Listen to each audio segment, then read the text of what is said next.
right. That oh well, that perfectly segues. So now that we talked about racing and like tailgating and people driving slow in front of you, let's just jump that right in. Retro arcade style racing games. Now let's just be clear. Most of you should know what an arcade style racing game is. This is not a simulator. A simulator being the traditional Forza games, like Forza with a number behind it. Forza, Forza 2, Forza 3, Forza 4. Not the Horizon series. The Horizon series is an arcade style racing game. This is more, realistic racing games are like Gran Turismo. That is not an arcade style racing game. The arcade style ones are meant to be a little bit more fun. They're loosey-goosey. They're not like following like, oh, this is the most realistic game you've ever played. It's not supposed to follow those rules. That being said, the first game we played there she is. Was Championship Pro-Am on the Sega Genesis. Now, we played this on a Sega SG, Mega SG, that's what it's called, by Analog. So we got to play this game the best way you can play it today, 1080p. It was beautiful. No emulation involved, all FPGA. I've played this game extensively. I'll have some stories. So what did you think about Championship Pro-Am? Oh my god, very different. Very surprised. First of all, it looked beautiful on the Analog. It really did. Very vibrant, very colorful. Never would have guessed. Like, makes a big difference. Yeah, it really does make a big difference.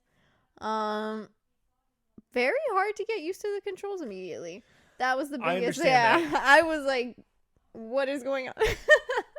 But it very much simulates a real like little RV car. That's what it feels like when you first get that like little RV car in Christmas, and you're like, how does this work? I'm gonna crash into all the walls. That's exactly what I did. The controls are meant to be like kind of difficult. Was if you guys ever used an RC car on like a track, they like, I guess those are slot cars. Well, if you use RC cars, they do kind of have like loosey controls, but slot cars is kind of what I'm thinking. It feels more like a slot car where like if you're not very careful, you can slide off the track and stuff like that. Yeah. So to me, it feels like a slot car. Okay. Even though they call it Championship Pro-Am, and it's like RC cars. Yeah.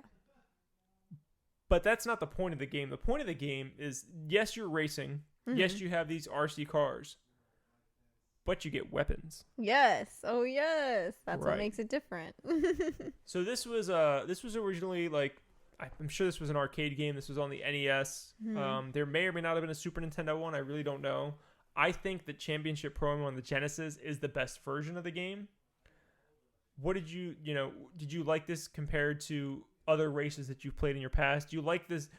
Let's start out here. Do you like arcade style racing games better than simulators like Gran Turismo? Definitely, because I am competitive. When I start playing a little bit, I like a little competitive to it, and I feel like racing, you get that in those other racing games. But arcade is so different when you can F up people. You can be aggressive. You could be so good at your skill, but hey, I'm going to take that away from you with this like stupid little like bolt of lightning or gun. You can be so great, but I'm going to screw you over. Like Definitely. It gives everyone an even playing field. It's great. No doubt. Yeah. I played this game. So the first time I played this game, I rented it when that was a thing. This was like the 90s when you rented games. Oh my God, yeah. Shout out to West Coast Video.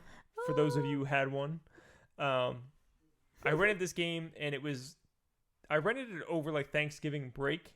Oh, remember that when you were a kid? You had, like Thanksgiving break. This is my time to play games all week. So I rented this, and I probably had the game for like 2 or 3 days or something like that. And Thanksgiving was coming up. I went to my cousin's house, who also had a Sega Genesis. Oh, and this was like Thanksgiving Day. Everybody's at my cousin's house. We're gonna have Thanksgiving dinner there. Yeah. I played that game the entire time for Thanksgiving. I don't know what else happened on Thanksgiving other than I played that game with him like the entire day. Oh, and I was like, one of those. Yeah. I always wanted the game. I never got it. Obviously, I have it now. So he had it. I rented it. Oh, yes. Yeah. Yeah. And then you brought it over there. That's awesome. I brought it over to him, and we played like the entire, like, I don't know anything. I went downstairs, I ate dinner, I went right back upstairs and played like, more. Bye, I'm gonna go play more. Yeah, we put it on pause. That's because that was what you did. You couldn't save your game. Nope. So we put it on pause. And you hear the music all playing. I don't know how far we got in the game. I don't even know if we beat the game, but we played that game for hours that day. I miss games like that too. I feel like some games don't have that. Like, you can play for hours. No, and the weapons really that was the first time I remember playing a racing game that had weapons. Like, you could shoot rockets, you could drop bombs, there was oil slicks, you had to avoid the hazards and stuff like that. Yeah, and that was the first experience I had with that. Yeah. It's a really good game. It's awesome, Yeah. especially for that period of time. Yeah.